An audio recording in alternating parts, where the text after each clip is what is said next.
Hello gamers, I hope you're doing well this week.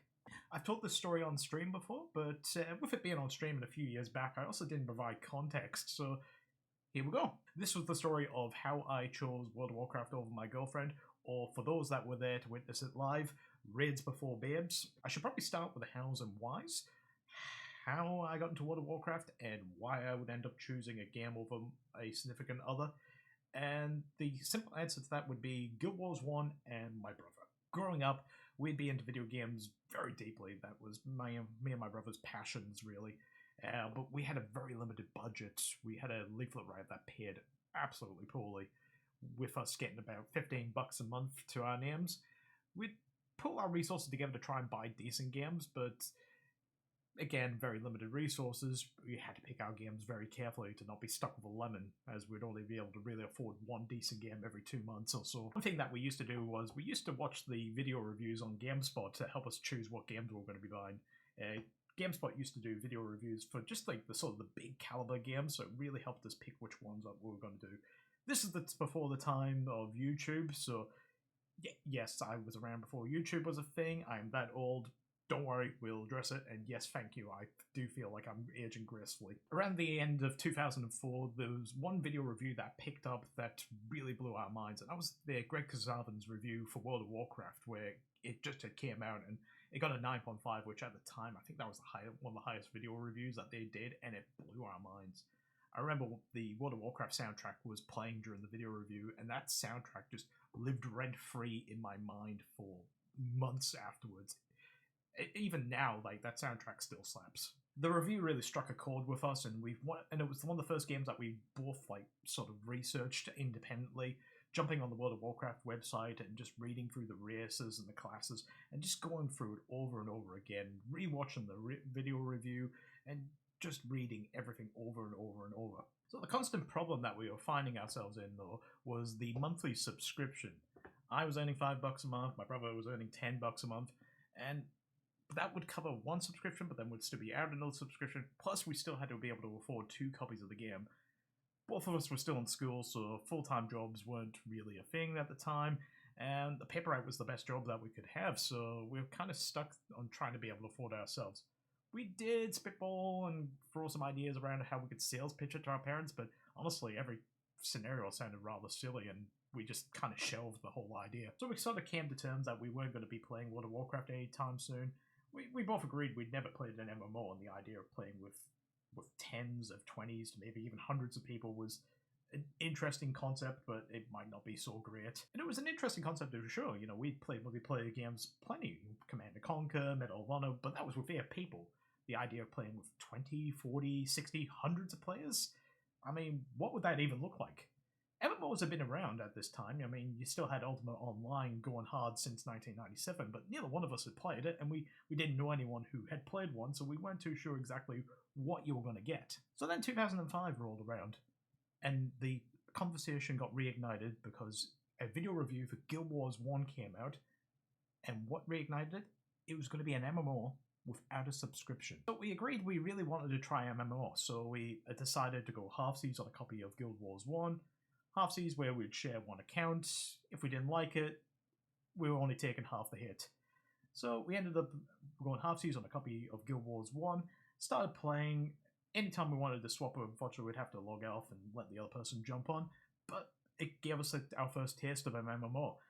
And it was great. The idea of going on adventures with 5 other people, it was great. But as much as we loved Guild Wars, we never forgot World of Warcraft. I don't know if it was the art style or the soundtrack, but it lived rent-free in our heads, and we knew Guild Wars just wasn't the substitute. I was sick one month, and it was really bad. I was home for about a month, really sick. And then my brother walked in, 2 hands, 2 copies of World of Warcraft. I don't know how the conversation went down, and I don't know where he got them from. I remember the big shit-eating grin that my brother had, and all he said to me was, "There's 4 discs, you need to get started." Later on, my dad came in with his credit card, numbers tapped in, and soon enough, my undead warrior walked the earth with my brother's undead priest shortly behind. I played really ineffectively. I was jumping from character to character, race to race, class to class, faction to faction. My brother, he was focused though. That he got that undead priest to level 60 before I even knew it, and he was hitting the raiding scene really hard. It got to the point where my brother was really well known on the server, and that people would be whispering me to ask where my brother was, and saying that he was needed for raiding, and I'm like going like, I don't know what raiding means. Like, is this some new form of drug? Do I need to have an intervention with my brother? So my brother explained to me what raiding was, and it sounded amazing. And I really wanted to get into it, but of course at the time I still didn't have a 60 because of my lack of an attention span.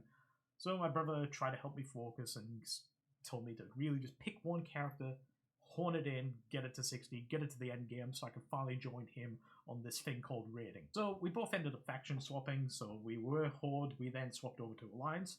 My brother stuck with the healing thing as a priest, I ended up focusing down with a rogue, and I got to level 60 just in time for Burning Crusade, but I had sort of learned how to focus, so I got to level 70 as quickly as I could so I could stick with my brother. Eventually, my brother's guild let me join, and I joined as the only rogue in the guild, so it was a slam dunk for me. What is raiding? I'm glad you asked. So raiding is where a bunch of players, usually around maybe 10, maybe 20, even 40 players, depending on the game, to band together to go through these dungeons to fight the hardest creatures in the game, to get the best equipment in the game, to fight the even harder creatures.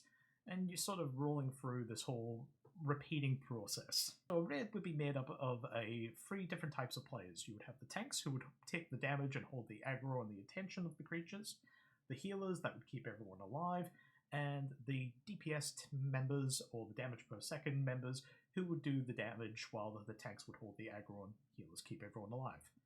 When you defeat a monster, it would drop maybe 2 to 4 pieces of equipment that would be spread out amongst the team.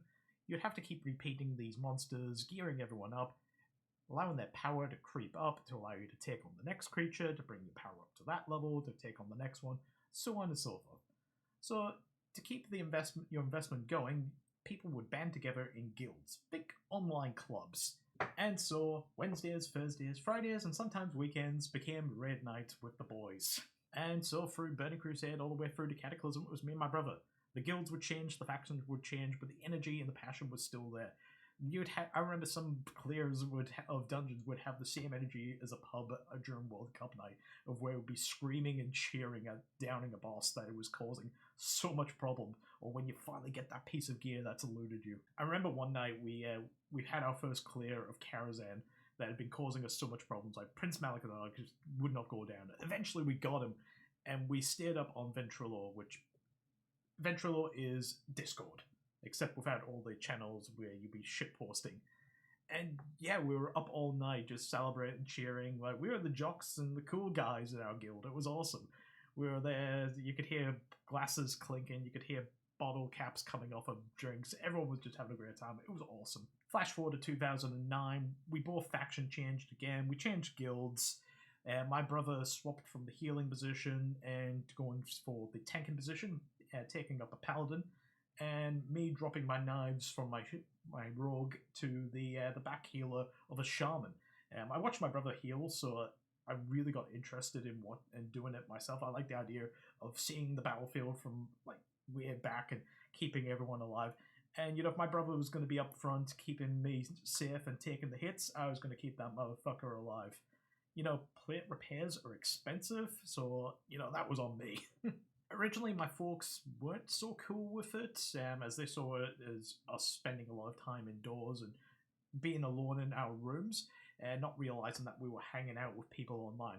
Eventually, they did get to see and hear, because they heard all the commotion all the time, and eventually learned that we were playing with other people and cooperating with other people, so they became really cool with it.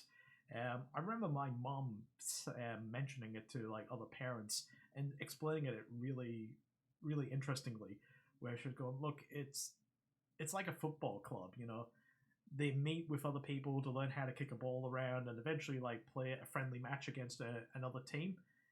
It's the same thing, except instead of learning how to kick a ball, they're learning how to kill a dragon and getting better with the dragons to fight even better dragons. It was really cool. But at this time, things that I was into, like World of Warcraft, playing video games, tabletop RPGs, and LARPing, it wasn't cool yet.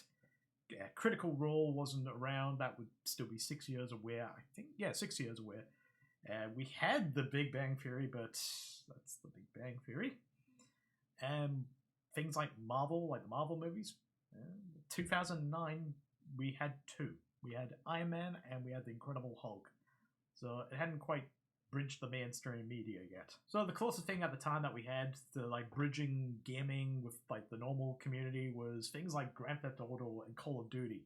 But Call of Duty was more of a dude bro scene at the time. It might still be a dude bro scene. I don't know. I haven't been in the Call of Duty scene for a long time. So within my social circle, I had friends that weren't into video games. These were the sorts of guys that would like to, drive around to parties, talk life, talk shit. They were into sports, I was into games. We're very cordial with each other. I did find common ground with one of the guys in the groups, and he was a solid ladies' man and a solid wingman. To the point where he took it as a personal challenge to find this super nerd girl. And eventually he did really help me out. So for the sake of anonymity, we will refer to her as Tiffany. So Tiffany was a very typical girl. I mean, she was the poster child for eat, pray, love going to the beaches, loved barbecues, had a tattoo of her star sign on her back, and really loved romantic rom-coms, Twilight. That sort of girl. So Tiffany wanted a man's man, the guy that would work on the car, that would go to the gym and work out. She got this guy instead. I think it was the English accent, along with me not being a dick to her, that sort of sealed the deal. I'll admit, the English accent growing up really helped. That did a lot of the heavy lifting. She never understood the whole gaming scene. I remember she thought it was that I would stay at home playing games by myself, maybe playing some couch co-op with the brother, and never really understanding that I was playing with 20 to 30 to 40 other people on a massively online game. She just never understood that. But to the matter at hand, as mentioned earlier, Wednesday, Thursday, Friday, raid night with the boys, as it had been in stone since 2007. With an occasional kidnapping from my friends. Seriously, they actually would grab me and physically pull me out of the house to go to a party or Lord knows where, sometimes with my headset still on. So our guild had been prepping Ice Crown Citadel, we had slowly getting everyone geared up. At this time the first 4 bosses were available and we were making good headway attempts on it, doing full clears of Ice Crown Citadel. Again, just the first 4 bosses. And we would just go through the formalities of getting everyone geared up slowly. It was business. So we were doing these runs, and unfortunately, I don't know if it was my luck or a gypsy curse or what have you, through all these runs of Ice Crown Citadel 25-man, I had not gotten a single bit of shaman gear. I don't know what it was. I don't know if it was just because I was the only shaman and that there's some RNG that looks at all the classes in the raid and sort of increases odds of gears dropping based upon how many certain classes were in there. But I did not get a single bit of shaman gear at all. It was infuriating. I'm not sure what it was, but there was something in the air that was telling me that if I went to Ice Crown Citadel tonight, I was not going to leave empty-handed. So 6 o'clock rocked up, we signed in on our computers, jumped into the vent, we started shooting the breeze with the guild, with the raid. I was getting shit for not getting any gear, but my brother was optimistic that today was the day that those leggings from Marigar were going to drop. So while we waited for more members of the guild to rock up, I got my cup of tea ready, got my biscuits, my cheese, my crackers, everything that you need for a good solid raid. Now, I got a little bit of a sin to confess, and that was when I was using Ventrilo, I used to use voice detection rather than turning my microphone on and off manually. This was purely out of laziness. I used to say it was because I was healing like crazy. I didn't have time to try and think about which button would turn my microphone on so that I would accidentally miscommunicate and get the guild wiped. It was me being lazy. There was no excuse. I apologize. I know I've offended a lot of people. Always use push to talk. So we're waiting for the last of the members to rock up to Ice Crown Citadel. We're waiting in the lobby, and then I get a text message, and it's a text message that every young man dreams of. Babe, come over. My parents aren't home.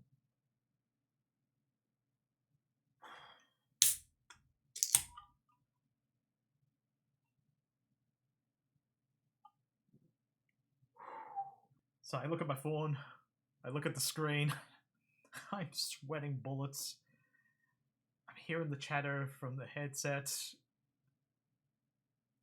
And so I text back, sorry, it's Wednesday, it's raid night with the boys, I'm really sorry. So she knew that I played video games, but she didn't really understand World of Warcraft and that it was a social game.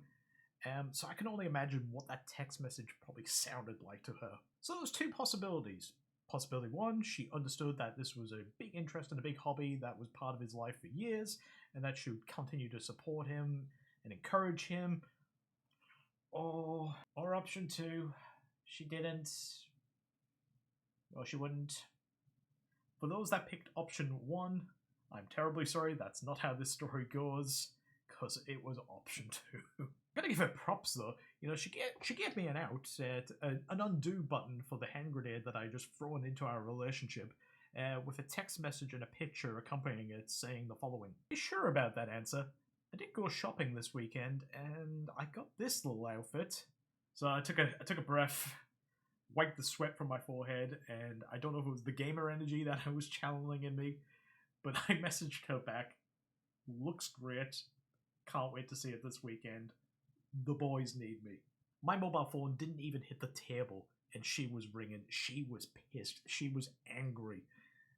I didn't even have her on loudspeaker and she was yelling that loudly that everyone on Vent could hear her.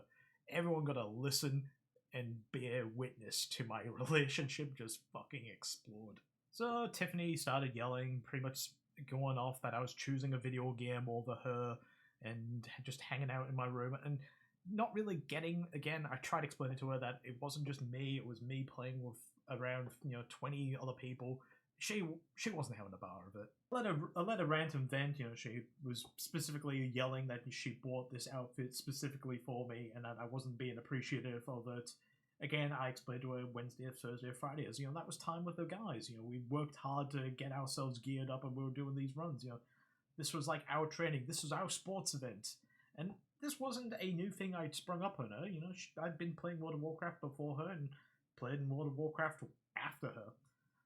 I let her vent and let her rant, and eventually I just told her that I would speak to her later when she was calmer, and I turned the phone off. Serious advice, if you have a hobby, keep enjoying that hobby, and find a partner that embraces and enjoys that you have this hobby. They don't need to be involved in the hobby, but as long as they understand that this is the thing that brings you joy. Partners come and go over the years, but if this hobby brings you joy, it makes you a better person around that person, with you being in a better mood. Don't compromise on that. It's a very important lesson that I'm glad I stuck with. So I hung up the phone hit the table, I put my headset back on, and I was deaf from the sound of laughter and cheers coming from the Vent server. It turned out everyone had heard everything that was going on, and they were laughing about it. My guild leader asked me, did I just fucking blue ball myself for the raid? I sort of had a chuckle with them as well, and I just shrugged and said, I'm feeling lucky tonight. Referring to the loot, after 10 seconds of uninterrupted laughter, the guild all agreed that any loot that was dropping I would get first dibs on, as any man that raids before babes has completely earned it. But I'll tell you what, I have never had such a good run of luck. The loot gods were with me on this one. Lord Marigar, boom, shield drops, mine. Lady Death Whisper, boots, mine. Nothing from Gunship, unfortunately. Surfang, belt, and my tier token. From this one run, I went from bottom of the barrel to kitted up to the 9s. It was awesome. I was kitted out, and I got free enchants from the guild, free gems. I was ready to rock and roll. I was the big dick healer now. Naturally, at the end of the run, turned my phone back on. I would have to deal with the consequences of my actions. A lot of text messages, a lot of voicemails of her going through all the range of emotions. Our relationship didn't end there, but the damage was done. We were on the outs. It was clear that we weren't a good match for each other, but it was all for the best. It gave me the confidence that I needed to change my social circles, so it gave me the ability to go and find other nerds that had similar interests to me, and eventually that would lead to me meeting Nat and her becoming my wife. But that's the story on how I ended up raiding a dungeon with a bunch of guys instead of raiding my girlfriend. Anyway, thanks for listening, gamers. If you enjoyed this sort of content, feel free to give me a follow. I do video reviews and ramblings and other bits and pieces on nerdy stuff such as MMORPGs, simulators, RPGs, and horror games. I also stream over on Twitch Mondays, Wednesdays, and Fridays, and sometimes weekends if my schedule allows me. Until next time, gamers, take care and have a great one.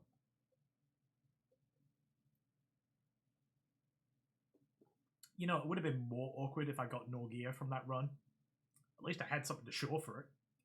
And I'll tell you what, that gear lasted a lot longer than my relationship with Tiffany.